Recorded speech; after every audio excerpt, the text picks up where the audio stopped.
2 seconds. He'll get a shot off on the way. Got it! He hit it! He hit the shot! Syracuse wins it!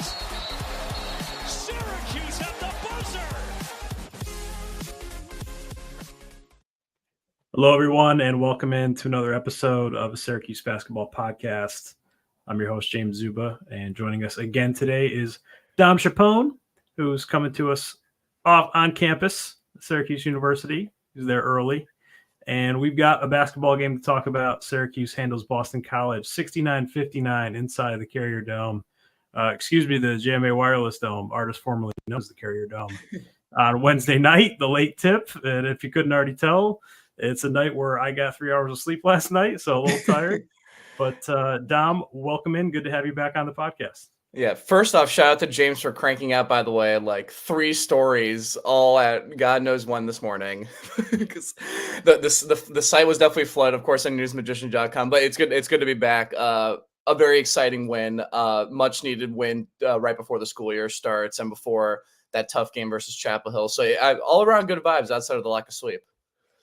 Yeah, for sure. A win's a win for Syracuse. Good vibes all around. It was a little bit sloppy, but I think most fans will be content taking the win. It was a game that was important for myriad reasons, especially with the opponents coming up. But before we get into the game action, let's start right at the top.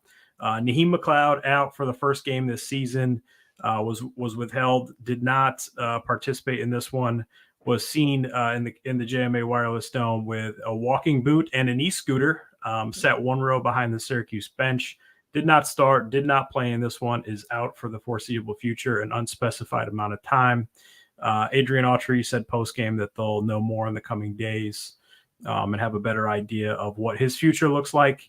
But certainly, walking boot and knee scooter does not strike me as he will be ready for North Carolina or anytime in the near future for Syracuse. So Malik Brown earns his first start at the center position, his 8th start at Syracuse. He'd started 7 games prior as a freshman at the forward spot, but his first start of the year. And Dom, let's just take it right there. What do you make of the McLeod absence and as well as the Malik emergence? I will say that is by far.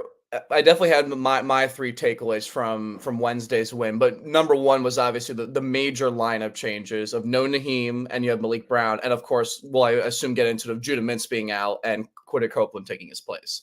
That was just it was definitely a change for sure just across the board, but Syracuse got off to kind of that fast 8-0 start and looked really good for a majority of the game up until late in that second half. I think with Naheem's absence, it's very tough because he was, we can argue, struggling, particularly on the offensive end in terms of like having a concrete role outside of just finishing dunks around the rim and maybe getting fouled off of offensive rebounds. So he's had his struggles.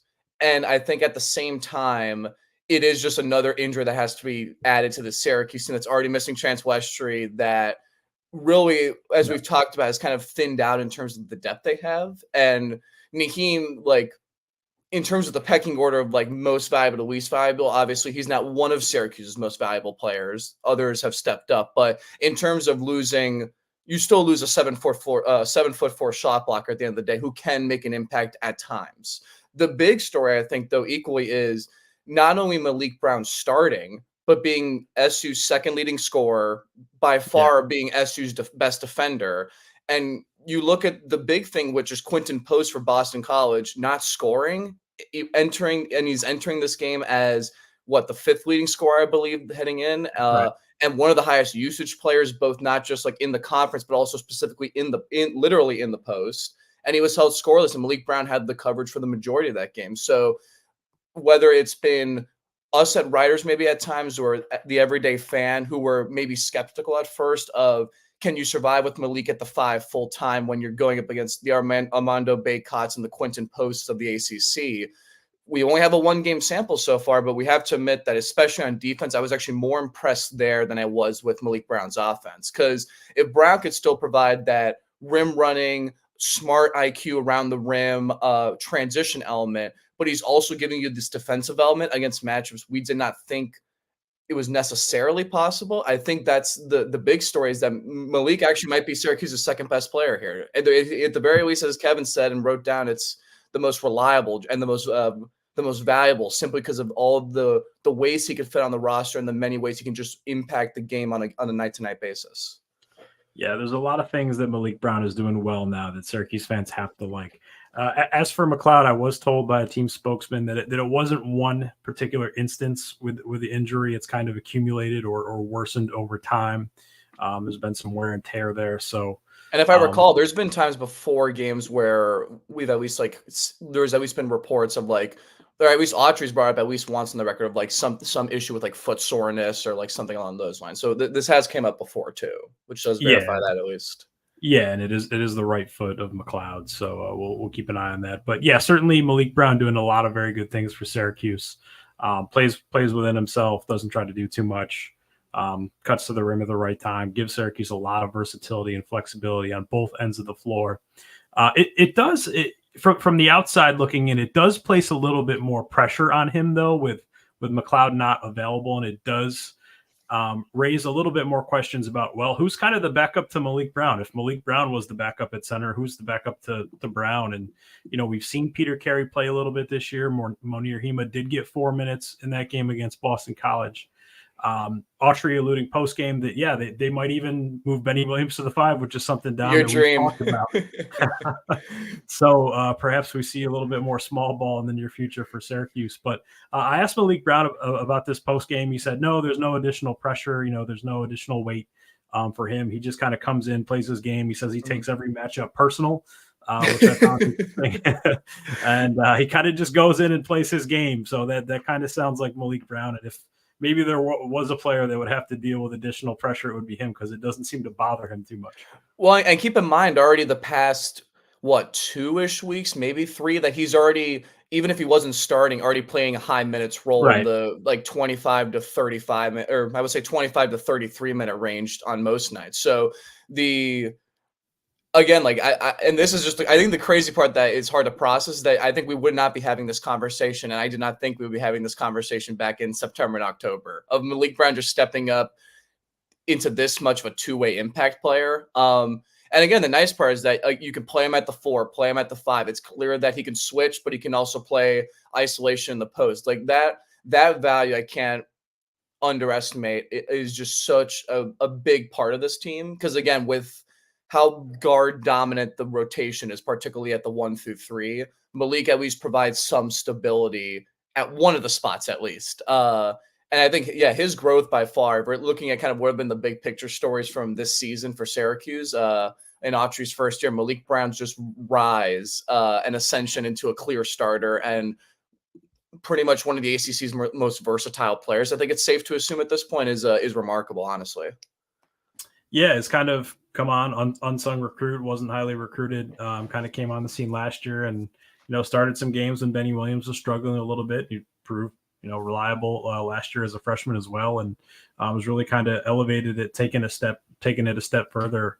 And he's been a cut above all season. In this game specifically, finished with 19 points against Boston College, 8 rebounds, 4 assists, 4 steals, 4 blocks. Just a stat sheet monster. So you really can't say enough about Malik Brown. I want to move along a little bit here. For the first time in his Syracuse career, Judah Mintz was not in the starting lineup.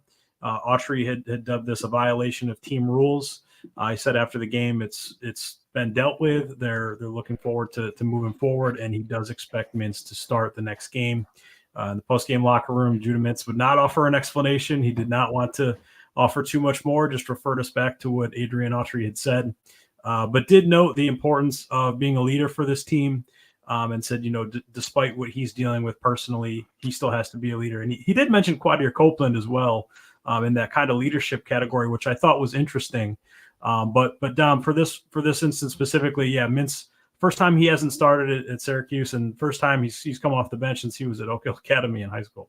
Mm-hmm. Yeah, no, of course, with this news dropping, an hour before tip-off, so very, very much a bombshell there. It was interesting, I think, just because, again, it was already trying to process that Naheem McLeod's out, and then now Judah's out. And anytime that there's just an announcement that this player is not starting, and there isn't an announcement about an injury, and then there's nothing public online until that tweet comes out with the starting lineup, or somebody leaks the scorecard. That threw Syracuse fans for a loop, I think. Just Yeah. not only the Naheem news, but when you piled on the Mintz news, who is the best player on the team, I think Syracuse fans were a little alarmed by that. Now, I think the big takeaway is that Copeland being the person to consider like, as a starter, like him taking Mintz's place over somebody else, I think is the big story, because we've already seen Copeland again emerge over the past couple of weeks. We're not far removed from the ACC Player of the Year nod. He struggled against Duke, but then he had a pretty decent game today, and it seems like both in terms of Copeland's post-game remarks as well as his play recently, that he has emerged clearly as one of the leaders of this team, both on and off the court. And again, I remember bringing up in Slack that at Cameron Indoor, he was the most vocal guy getting the team motivated for the 2 hours leading into tip-off at Duke. So that's for sure there. I think what it kind of speaks to the Mintz point a good amount. I think one thing that really stood out from this game, just from looking back at this entire roster, is obviously with the Duke game happening January 2nd, there was a massive break in between that game and this Boston College game. And we really had a question about how would Syracuse bounce back? Can they overcome another AP top 25 loss? And I think one thing that a lot of people, the everyday Syracuse fan on Twitter, was taking away is that I think some guys did, Malik Brown being one of them, Chris Bell, Copeland obviously coming in. But I think there was actually real frustration with Benny Williams, and I think with Judah Mintz. And I think particularly with Mintz, it wasn't necessarily his final box score numbers, because he still got to double figures, got to the line a ton. But I think it's how reliant he is on getting those foul calls. When this was a game that if you didn't see it, the reffing was definitely in the range of frustrating and sometimes inconsistent. That's not to criticize. Like, you're going to have those games where the whistles just might be quiet and stuff. But for Mintz, the issue is that if he's not getting to the foul line, or he's having to like eat up a high usage to get those opportunities, how much is that taking away from Syracuse offense? And there's nights where he can get, again, your 20 points on decent efficiency and still gets the line. But I think we've seen recently in back-to-back games now that he's been less of a passer and more of just a drive down and go do it himself. And sometimes that when you're the best player, and I think this is where Mintz is getting at his post-game comments, when you're the best player, like, you're going to be expecting more pressure on more pressure to score, but also more defensive pressure by the opposition. And I think he's learning to adjust to that. And I think this Boston College game, toward the end, you saw a little bit of it when you see Chris Bell make a three and step up, Malik Brown with a couple big layups and dunks at the end there, that other guys on this team can step up. And it's a matter of Mintz's trust with the rest of the role players and the other glue guys on this team. Yeah, of course, Mintz, obviously very talented at getting downhill. He's got a quick first step, quick finish around the rim, able to kind of be creative and crafty in there and create his own shot. But sometimes he does initiate that contact. He's trying to get to the line, and sometimes refs kind of know his game, I think, at this point, and they're not going to call that every time. He did get to the line 8 times, made 7 free throws, failed to make a shot inside the arc. He did make 1 from outside the arc, so he finished with 10 points on the night. He played 31 minutes off the bench, so still kind of getting his usual minutes, just didn't start in the first half. He did start in the second half. And by all accounts, Syracuse does expect him to start at North Carolina on Saturday. But for Judah, I do wonder, maybe if he does kind of put a little bit of pressure on himself to score and kind of go in there and create that contact. But the good news for Syracuse is, though, when Syracuse's usual starting backcourt and he and JJ Starling was limited, Chris Bell picked a great time to break out of his shooting slump. Scored 20 points on 8 of 14 shooting, 4 of 9 from outside. He really had it going. He made his first shot. A couple interesting quotes from Chris Bell in the post-game locker room. We'll start with the first. He just says, and I quote, "Just for me to see one go in, it's probably bad for the other team," which I thought was a great Chris Bell quote. That is cool. That is Chris Bell in about one sentence. Yeah. Yeah. He was a good interview. The second quote here is a little bit more lengthy. But he did kind of divulge in a very contemplative and honest way. And he says, and I quote, "I feel earlier in the year I was pressing the issue and I kind of was getting down on myself and all those other things that can happen to players. I was really trying to stay confident and get back to being myself. Failing a lot helps you with that. I think it helps you a lot, and playing helps you grow as a person. So that's what I've been dealing with the last few games. Very great sentiment, by the way, coming off that Duke post game presser with Autry when he brought that up, and it's clear that Bell turned that around in this game. Yeah, and Chris, for fans at home, obviously he wears his heart on his sleeve. He's such an emotional player that sometimes I wonder if he just gets in his own head or he overthinks. But he's very kind of like introspective and very thoughtful in the Syracuse locker room Wednesday night. I was particularly struck by that, and I was kind of entertaining the idea. I'm like, is Chris Bell going to start reciting Immanuel Kant, and is he going to start teaching us the Buddhist ways of the Noble Eightfold Path? Because it came from a place of just like thought and introspection. And if you know Chris Bell, he is kind of that way. So I just thought that was really interesting and frankly refreshing, just to see that kind of, self-awareness from somebody who's just a sophomore in college. And I was particularly struck by that in a fond way. I was kind of touched by it. It was not touched, but it was interesting to me to see Chris Bell kind of elaborate on his process and where he's been. I mean, we talked about the numbers before, how the cold streak got really cold at certain times this year, and him exploding for 20. And on the laundry list of accomplishments from Wednesday night, hit I would argue the biggest shot of the game, where Boston College retakes the lead after SU goes up 19. I think the score is 54-52. Correct me if I'm wrong. And it's out of the timeout. Bell is on the bench, and Autry puts him in. Bell, first offensive play, just drills a three. SU goes back up. They never fork over the lead the rest of the game. And that was at a time when SU's offense in particular was cold. And I think we're officially established with what the Chris Bell experience is like, where he'll have those off nights, and that's okay. But when he is going, again, in a night where Mintz went 1 for 7 and Starling shot the ball 2 or 3 times, when Chris Bell can emerge as just a lights out shooter, it just opens up the rest of the offense so much. To an extent, I think it bails out Syracuse a lot, that you can win a game against BC is a quality opponent this year compared to its usual stretch of seasons. Like they're up there. So the fact that he was able to do well against that sort of team is a good confidence booster. The obvious, I think, question with Bell, just from our experience of having covered him for a year and a half now, is that when the offense isn't going and a couple of those threes aren't falling, maybe he's got more pressure on him, you just can't get a shot up. Can he contribute in other avenues on the court, mainly with rebounding and with holding up on defense? Because I think if he could do that, he'll start to see more consistent playing time. But I think it's clear with Adrian Autry this year so far, especially with Bell and with Justin Taylor, who I'm sure we'll talk about, that he's basically doing, we're going to start him, try to get him going early on offense, both halves, get a couple shots up. And if it's not working, immediately to the bench for, at the time it was Malik Brown, and now that'll be Copeland, I assume, or maybe it's Benny Williams if he can ever get going, or Kyle Cuff. But I think he's just taking the gamble on keeping that starting wing duo intact, seeing if they're going to be hot or not on offense. And then if not, you just kind of take them out and go from there.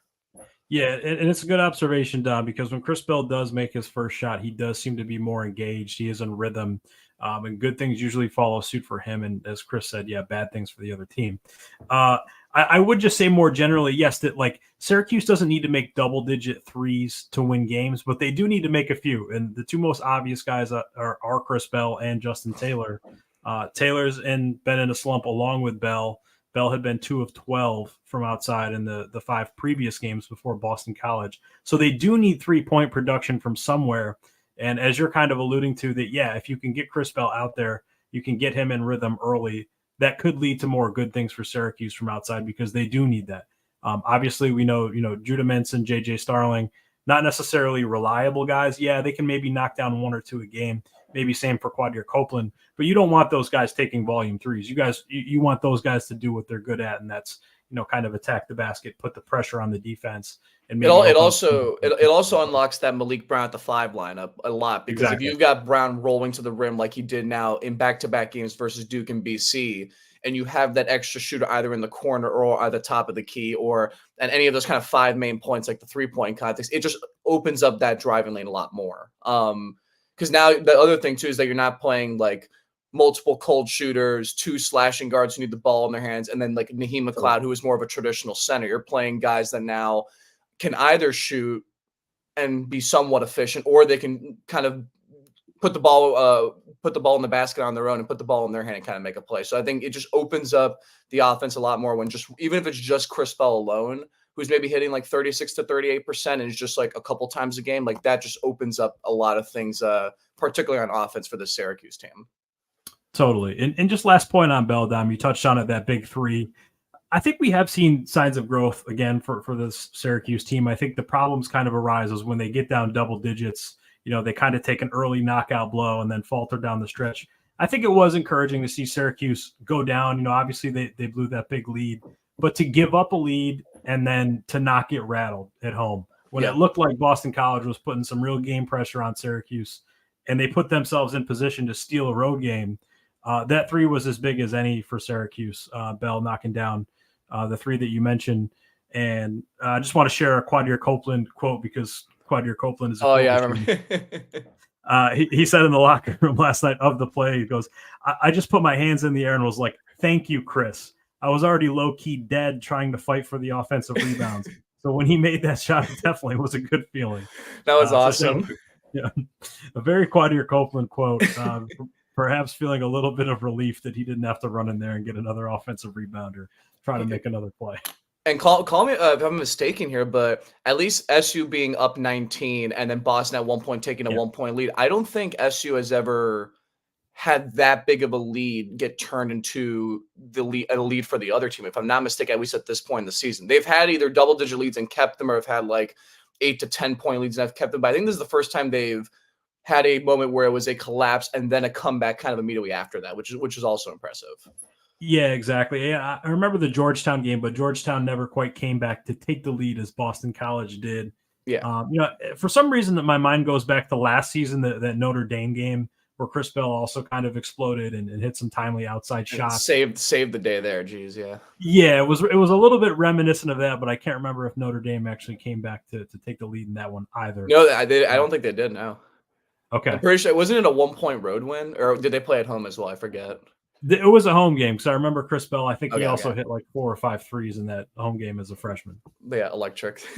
So, yeah, Chris Bell must like shooting in the JMA wireless stuff. But big performance for him and a timely one at that, and perhaps one that they need going forward.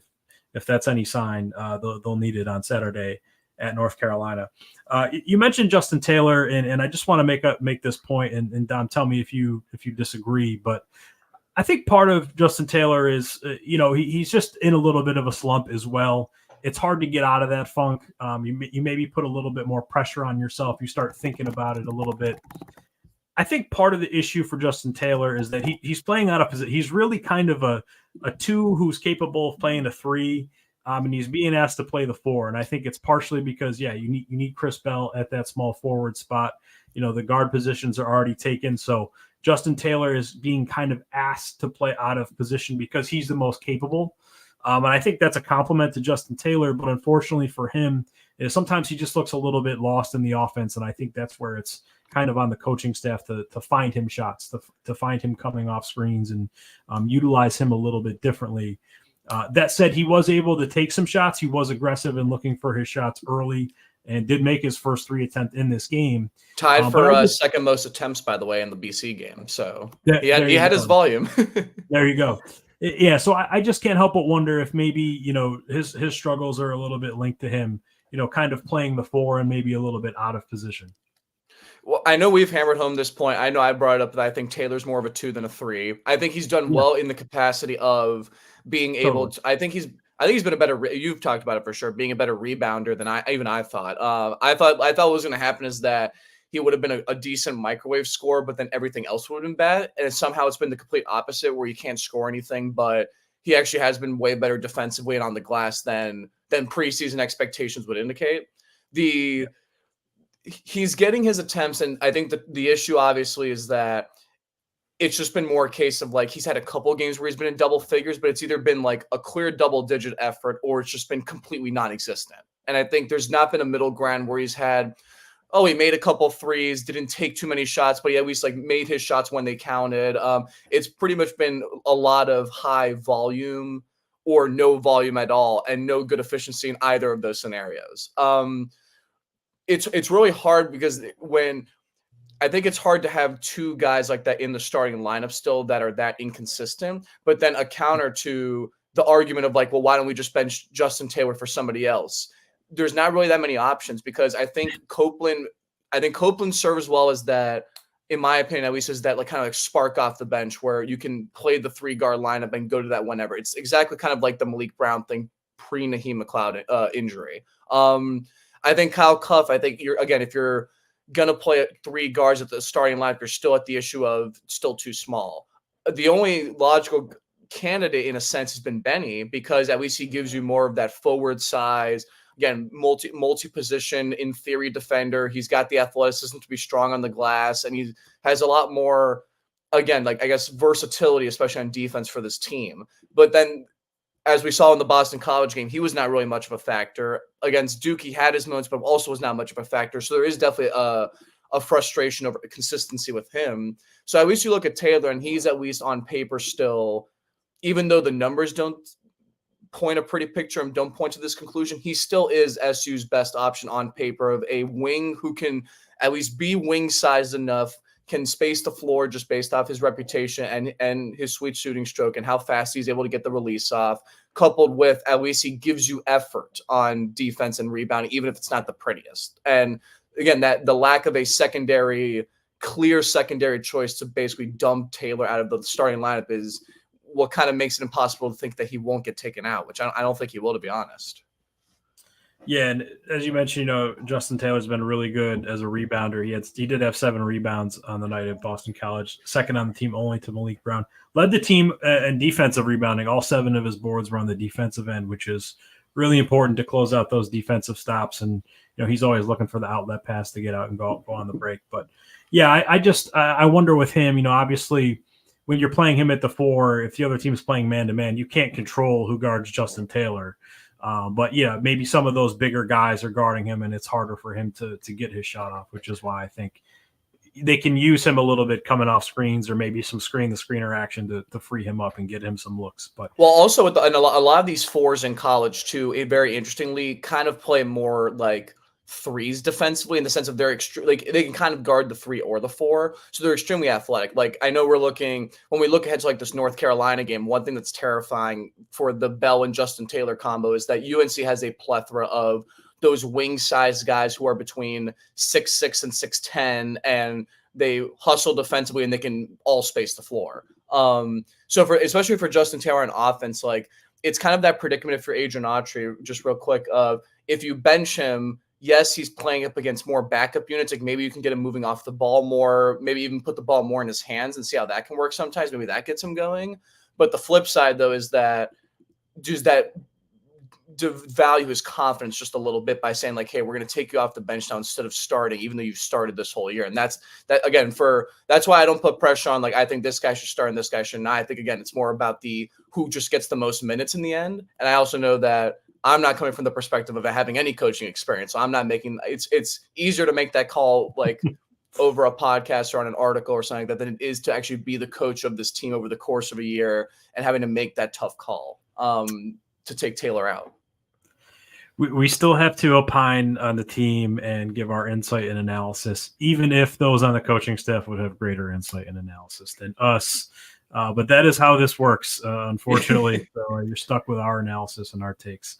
But I would say at least good news is that Benny at the 5 lineups are still alive, though. That's all really mattered from the beat. There's hope for Benny at the 5 lineups. That was confirmed on the record, spoken over the microphone, that Benny Williams at the 5 might be a possibility. That made my day right there. So we'll keep an eye on that going forward.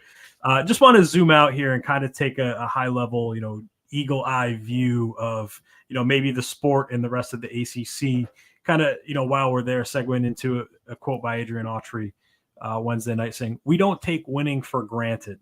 I just want to take a look out. It's been kind of a wacky week in college basketball for Syracuse fans who maybe haven't been looking around the country, but yeah, the number 1, 2, 3, and 5 teams have all lost this week in games in which they were favored.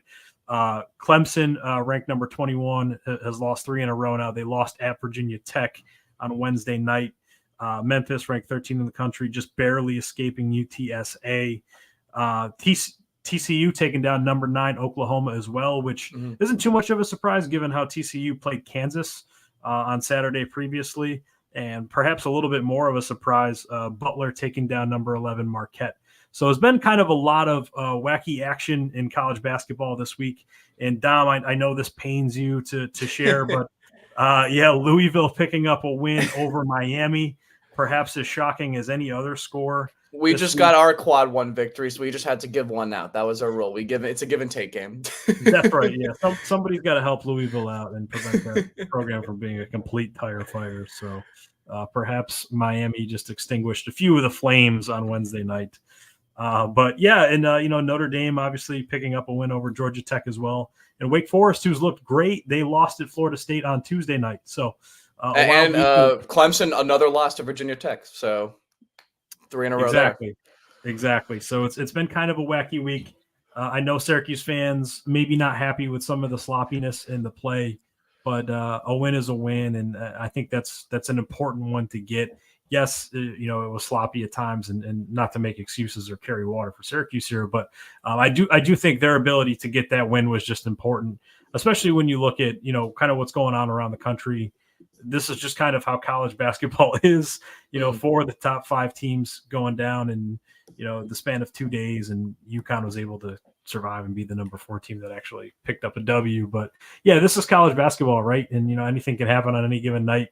So especially on a night when maybe your starting backcourt is struggling, you're down a player.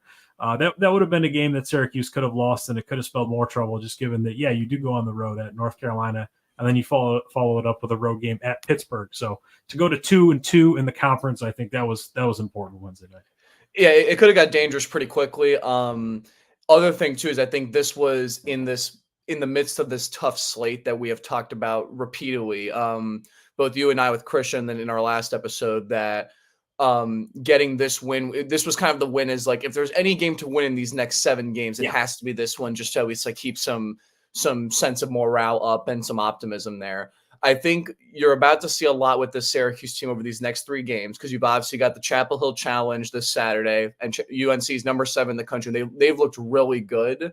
This is, I think, a big test, particularly for Syracuse's offense, because UNC, case with them has been just how good Armando Bacon, RJ Davis have been. But during this run where they've won a bunch in a row, they're holding opponents to like less than 60 points per game. So how Syracuse's offense responds to that's going to be interesting. Following that up with 2 other just crazy games to think about now, because one of them is this intriguing Pitt game where you're on the road now. You've already beaten this Pitt team, but this is also a Pittsburgh team that has now dropped to 10-6 in terms of overall record and 1-4 in the ACC. So kind of one of those situations where I think a win definitely helps, because it doubles down on that home victory. Definitely will be a big boost in the net, but a loss could be a little bit troubling if Pitt does not rebound from their current 1-4 ACC start. And then lastly, of course, since we just brought them up, the U-Miami game, the next Saturday on the 20th at home, where another critical kind of major resume boosting opportunity for the Orange against a team like Miami, who has, I think, still more talented than Syracuse just on paper, but clearly has had some amazing highs and some really bad lows, with the lowest being giving Louisville their first road game win in 700 days, which is awesome. Glad you got that 700 days. That's great. And, winning this game, I think, it does take a little bit more of the pressure off that road game in North Carolina, and maybe at Pittsburgh too. Next Tuesday, excuse me. So, you want to get one of those wins and put yourself in position. Both of those are quadrant 1 opportunities for Syracuse. So, while we're there, we can talk resume a little bit. We don't have to do too deep of a dive, just because we do dive into this seemingly every episode. But, Boston College, it was actually a quadrant 2 win for Syracuse going into the night, but because Syracuse beat them, Boston College fell 8 spots to 83 in the net, so it's now quadrant 3. But obviously these aren't static, so Syracuse can hope that Boston College can improve, get back to 75 or better in the net, and maybe that game can move back into quadrant 2. But nonetheless, this does move Syracuse to 1-4 in quadrant 1, 1-0 in quadrant 2, 6-0 in quadrant 3, 2-0 in quadrant 4. So, when you look at it, 9-0 in quadrants 2 through 4, they've pretty much beaten all the teams that they're supposed to beat. And by the way, Oregon moved into the top 50 of net, so that win has moved to quadrant 1. So that's which is crazy, by the way. That is the single win that is like pretty much keeping this team solely like in the bubble right now. I would argue is that one Q1 to Oregon. Totally, yeah. Oregon's won 5 straight, knocked off USC, UCLA, Washington State, and Kent State after Syracuse. So they've climbed up the rankings a bit. Syracuse fans will have to root pretty hard for Oregon to keep going the rest of the way to kind of hold serve and maybe improve even further in the net. But they'll need a couple more of those. I think you could keep stacking quadrant 2 wins. That's going to help, but they're going to need 2, maybe 3 more of the quadrant 1 wins, and they got a chance to get 2 here on the road, as we mentioned. Mm-hmm. But looking forward, this is still a critical stretch. North Carolina, Pittsburgh, Miami, as you mentioned. But then they have NC State at the Dome. That would be a quadrant 2 game. And then they go back at Boston College and at Wake Forest with a potential for a quadrant 2 and quadrant 1 win there. So a lot of these games coming up, these are going to be some of the teams that you have to beat. And Syracuse is going to have to win some games on the road. They've proven that they can win on the road. They took down Georgetown. Oregon on a neutral. That's important. 8-0 at home as well. I don't think we've mentioned that yet. But Syracuse is going to have to win some of these games away from home, too, to continue to build out that resume. Yeah, I think this is a fascinating point in the season because I feel like there's definitely 2 clear checkpoints to kind of figure out where this team is at in terms of outlook to March. I think one checkpoint will be 3 games from now. So after the UNC game, after Pittsburgh, and after Miami. In other words, after that matchup versus the Hurricanes, we will get a good sense of where this team is because that takes away for now a pretty tough stretch that started off a few weeks ago and now kind of concludes with those games. And then, as you mentioned, I think that next point to look at would probably be those next 5 games because you have Florida State at home. Like that should be like Syracuse clearly favored there. NC State, Wake Forest, who are 2 kind of middle of the pack teams, just like Syracuse. You have Boston College again, another middle of the pack team, but this time on the road. And then you have Louisville before 2 games that are pretty big on the calendar and I think are marked by a lot of SU fans, which is back-to-back home games versus still ranked Clemson and still ranked UNC. So I think we'll pretty much get a good sense of what this team is looking like in terms of a resume. I think definitely after that Miami game, and I think we'll have a very clear picture of what's desperation time looking like in terms of Q1 wins when you get to that Clemson UNC double home stretch there. But I think again, we've talked about it before. Main takeaway yet again, we could say it: 2 months ongoing, no bad losses, no great wins either. So sometimes just staying par is at least better than being below deck. So that's at least a good sign there is that there hasn't been a torpedoing loss yet that has just completely derailed like the morale of the fan base yet. We've lost to 4 ranked teams, and that's been our 4 losses. Yeah, and that's a good point. I mean, just holding serve, that's important too. You don't have to climb out of a hole like we've seen Syracuse do in recent years. They've had those bad losses in the non-conference, and you have to win those games. And when you don't, it can be crushing for a team, as we've seen in the last 2 years of Syracuse. When you start putting more pressure on yourself to get those big wins and to kind of try to put together an NCAA tournament resume, it takes a little bit of the pressure off. So that's important for Syracuse. I think also real quick, just a big takeaway from this past week in college hoops, especially with the ACC. It's clear that UNC and Duke are the top 2 in whatever order you want it to be. But then there is a clear drop off after that. Like there is a middle pack. I would put SU in there of like 7 teams. That's everybody from teams with a lot of talent, but have been struggling like Miami and Clemson, teams that have a good record, but kind of it's still a TBD, mainly Wake Forest and NC State. And then you've got a crop of Syracuse, Virginia. I would still put Pitt in that conversation. Even Florida State's got a good record right now. They're up 9-6 and 3-1, so it's not terrible. Like there's a lot of teams that are kind of sandwiched right in the middle. So we've talked about like that cutoff for number of ACC teams making the tournament would be about 4 to 5, somewhere in that range, maybe 6 in a very optimistic world. So it's totally still in play here when you don't have more than 2 guaranteed, like these are actual quality postseason teams. It's clearly UNC Duke, and then there's a major gap in the middle there.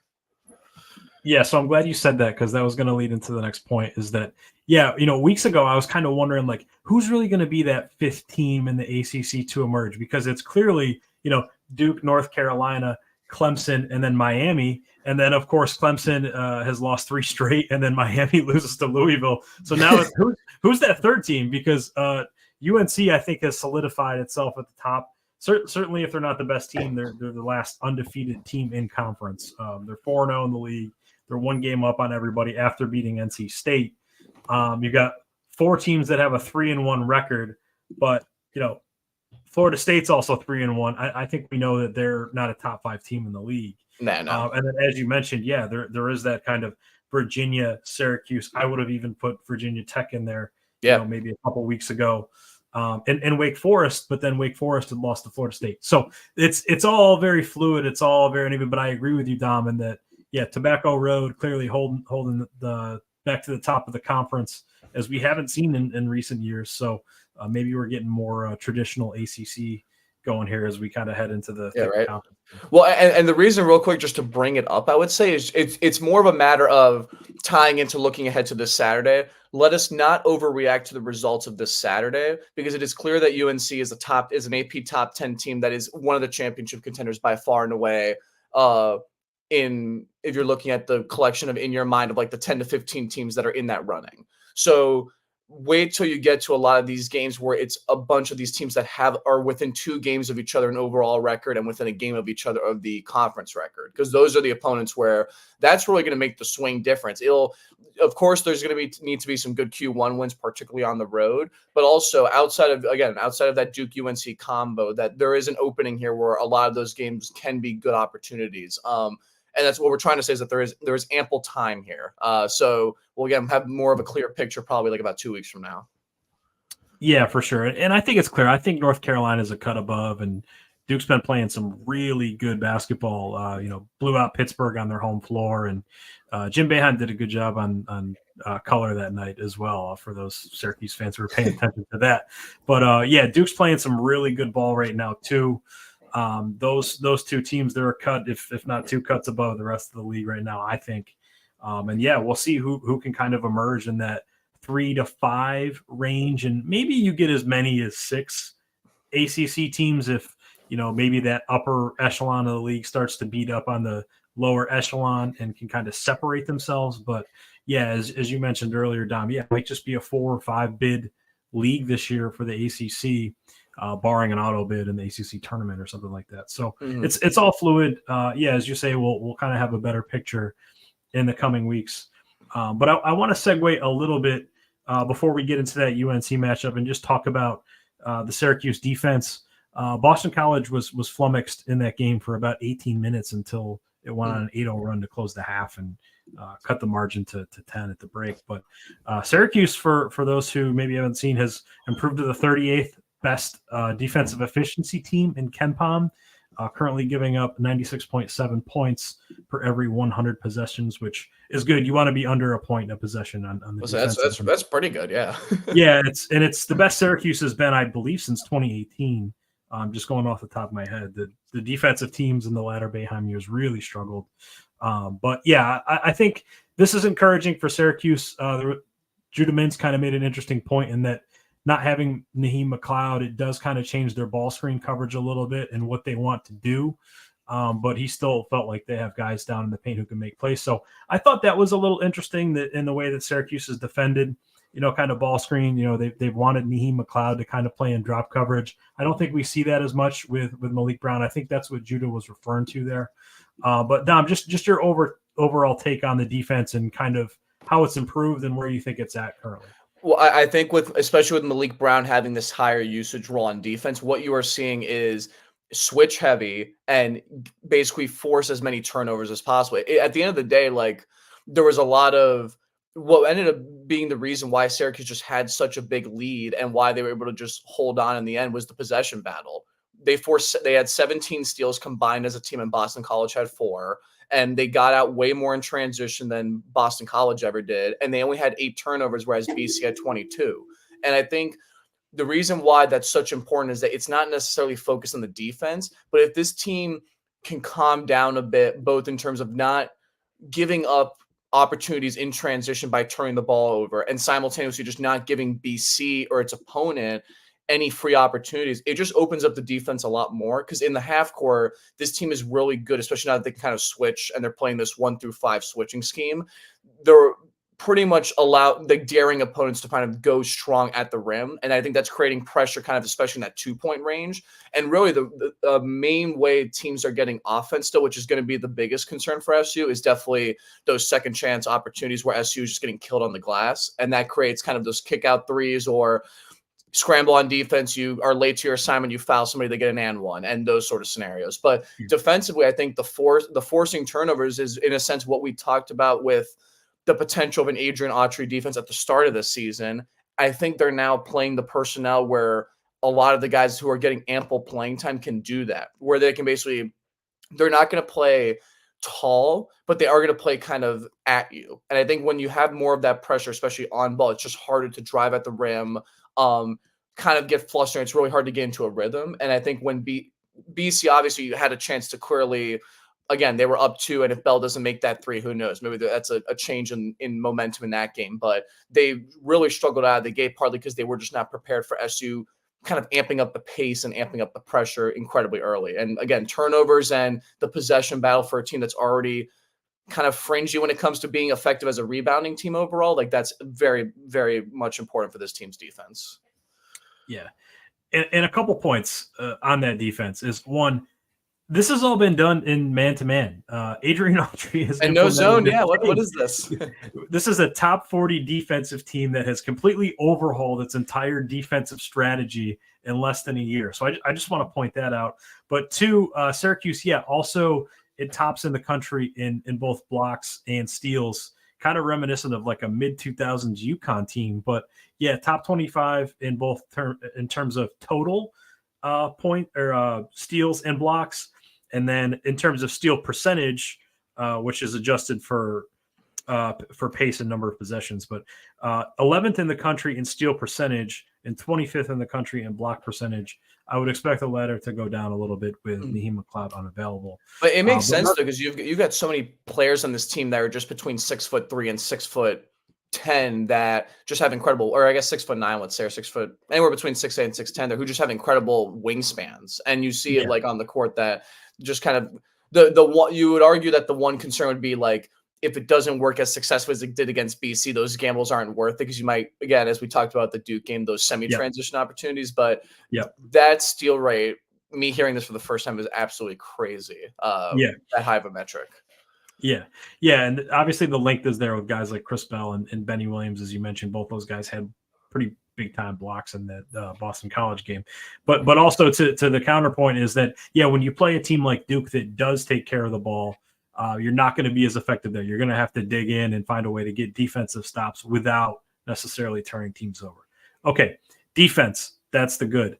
The bad, offense, 141st in the country, 106.8 points per every 100 possessions. I think a lot of this just has to do with Syracuse missing outside shots.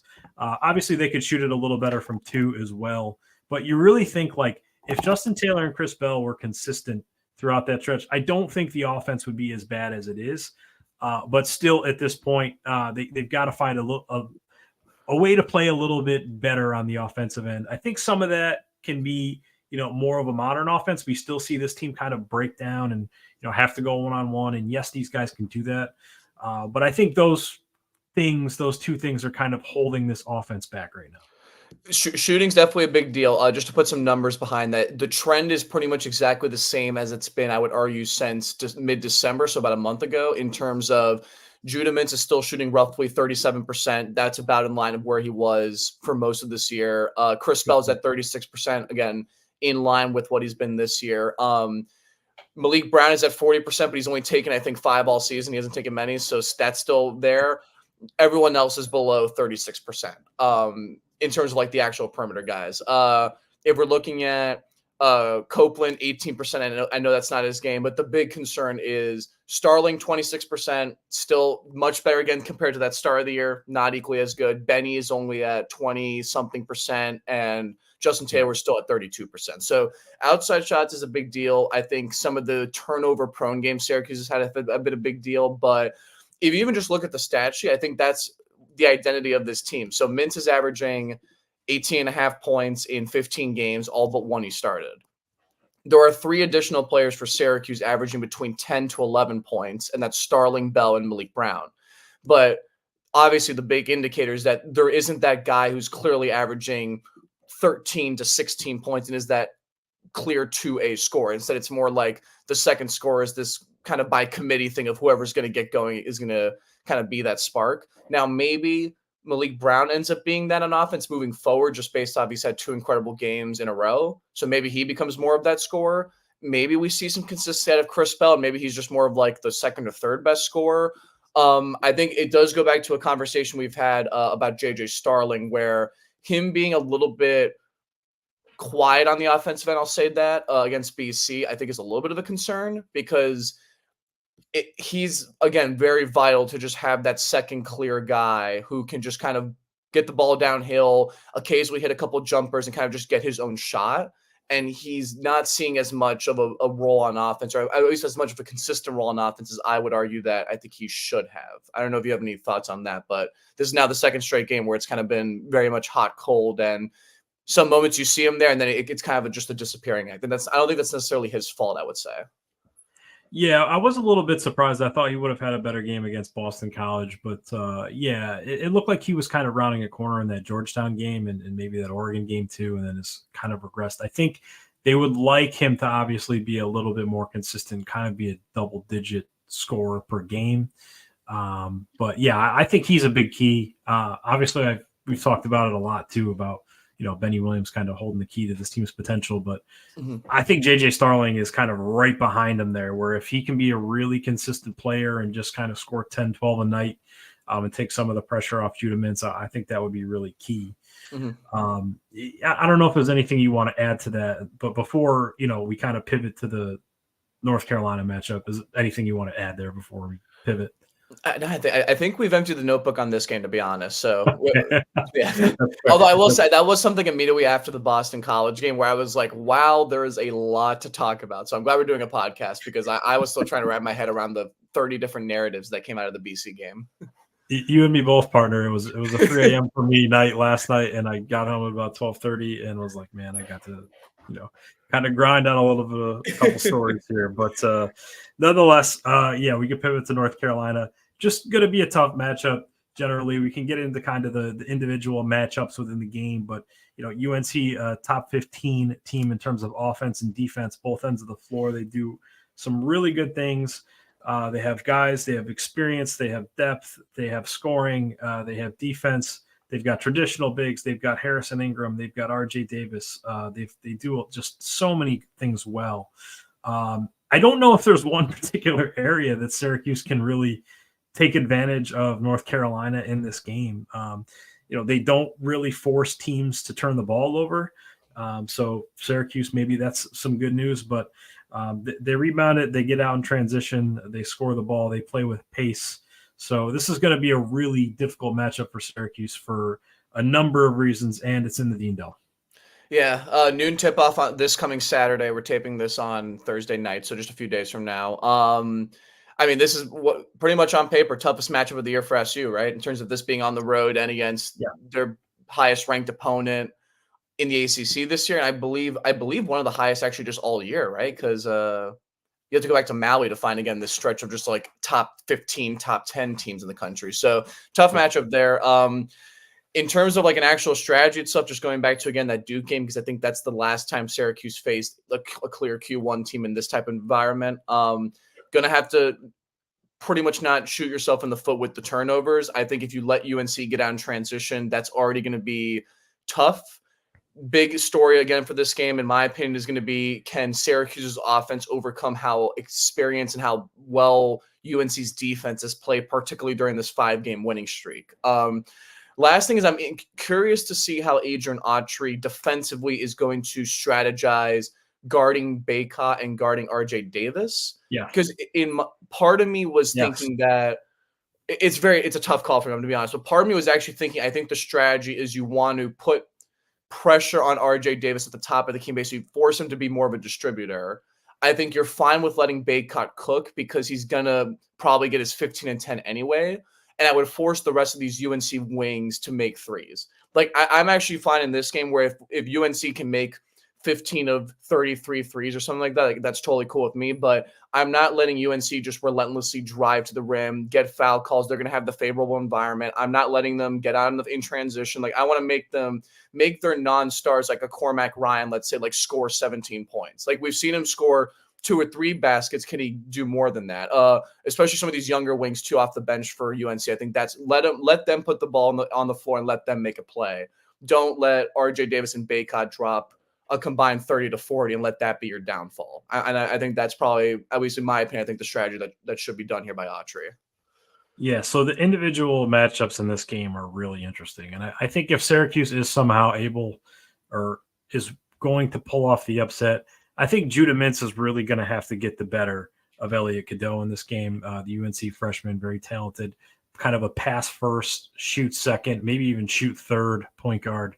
I think Judah's going to have to really make life difficult on him. You mentioned RJ Davis. My initial thought is just to have JJ Starling on him, but I think maybe the better guy to guard him would be Quadir Copeland, just to make life really difficult for him. And then you mentioned Cormac Ryan.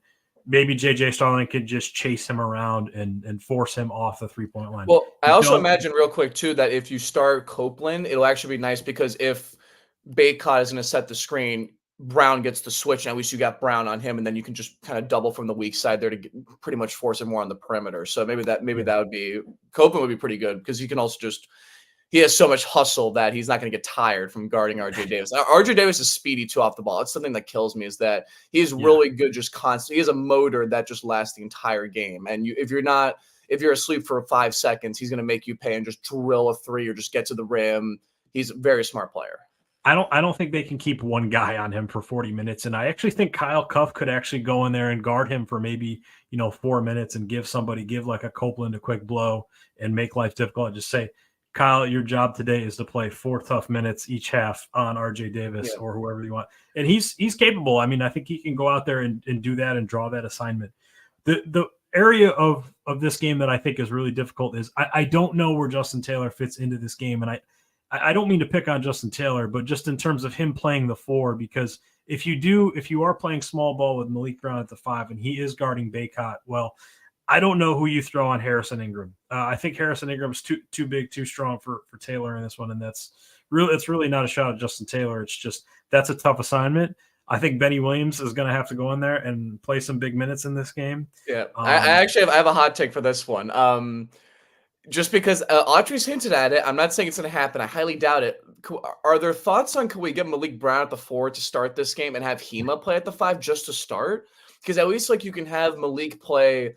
This is the one game where I actually think at least in my opinion, that you can get away with playing with a little bit less shooting because I think North Carolina, again, they have a good offense, but they don't have an elite offense. Their defense is their calling card. Maybe this is the game where you could play bigger, and I think having Brown at the 4 in this game pretty much authorizes you in a better way to switch more. Also, especially on help with some of these quicker UNC guards, but it also matches up against these bigger UNC forwards. And you put Hema on Baycott because the underrated thing is that can Malik Brown not get into foul trouble in this game like he did against Quinton Post and BC? That's just my hot take idea. Because if people are going to be out on Benny, I'm still okay with Benny starting because I think he gives you good versatility. But maybe maybe even if it's off the bench, maybe we see more Hema minutes and he plays like a 16 to 20 minute role. That's my hot take for going into this game. I'll say that right now.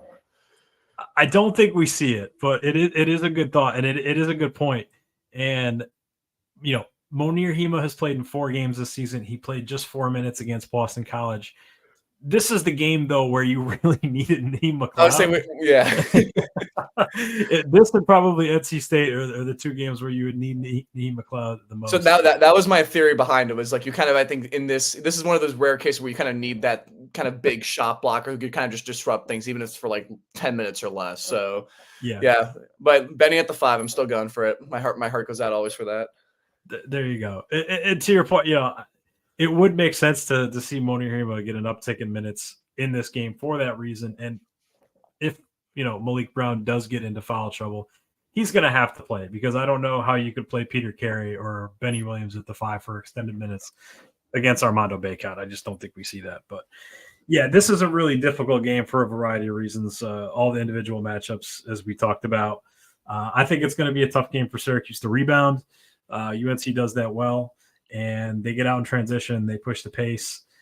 Chris Bell was asked what Syracuse has to do to win that game, and Chris said, we just have to play Syracuse basketball and get out in transition. And he said he thinks Syracuse gets out in transition better than North Carolina. So we'll see. They have a great opportunity to prove that. Syracuse obviously thrives in transition. They want to get up and down. So we'll see if they can impose the pace on UNC. Should be an up and down game. UNC, they play at a fast pace too. 63rd in the country in adjusted tempo.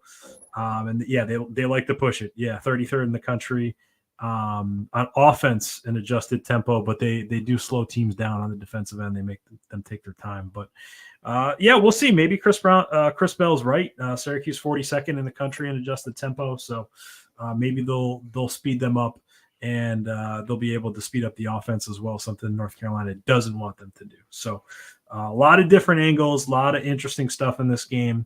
I don't know about you, Dom. We don't have to get into too many hot takey predictions, but I think if Syracuse somehow keeps this one within single digits, I think nobody wants moral victories, but I think that's a win for this team if they're able to lose by single digits. Yeah, no, honestly, I was actually going to pose that question to you of like, how many points if Syracuse wins, that's awesome, incredible, hippie. If it's a loss, like do we still think how big of a loss would it still be to still be considered like not bad or okay? I even think if it's like the Duke game where like they play a good first half and then maybe kind of slip out in the end. Honestly, that's been the outcome for all these other ranked games. So it's like, At least it's not like I don't want to see a scenario that would be the one downside of like UNC just goes on some like 13-0 run to begin the game and the game is just like not over, but kind of feels like it's over before it even started. Even just like one good half and maybe like a half of a second half maybe turns that good and then maybe kind of slips out. I'm content with like probably at worst like a 10 to 12 point loss. I think that's pretty fair. UNC is the best team in the ACC for a reason right now. They're really good. Yeah, no doubt about it. And this will be the toughest game remaining on the schedule. Yeah, as we mentioned, Duke, North Carolina, a cut above everybody else in the league. They've already played them.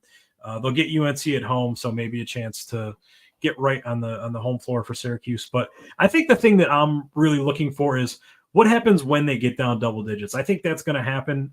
Pretty much we've seen in every one of Syracuse's 4 losses, they've gone down double digits, and maybe they hang with them, maybe they trade a few blows, but they're not really able to punch back. So when that happens, are they able to punch back, or do they panic again and kind of unravel and turn this into a 20-point game that really was much closer? So I think if they can punch back, that'll be a sign of growth, and that'll be something to be encouraged about. But yeah, I'm not expecting a win in this one, and frankly, I do think Syracuse will lose by double digits. But I'm just more interested in seeing how they respond when they get down in kind of that road environment in the Dean Dome, and just how do they respond when that happens. Yeah, it'll be a good game, though, regardless to watch. I think that's all I've got for a preview for UNC. I think we covered, unless we're missing anything, we pretty much covered all of it. Yeah, this was good stuff, man. Thanks. Getting pretty in depth on both the Boston College and UNC games. So great work. Thanks for joining. Anything else, Dom, you want to plug or mention before we get out of here? Well, only a plug. There's 2 women's basketball moves to 13-2 today. So basketball optimism for both programs through January. So it's been a good start to the new year, at least there. And of course, U-Miami game is not this Saturday, but next Saturday. And that's the first home game back with all the students back on campus. So especially on Saturday, that should be a pretty hectic environment versus U-Miami tip off at noon there. So looking forward to that game for sure. I'll be covering that. I think other than that, that's pretty much it. And go Orange as always. There you go. Felicia's got those girls rolling, pretty much looking like a lock for the NCAA tournament.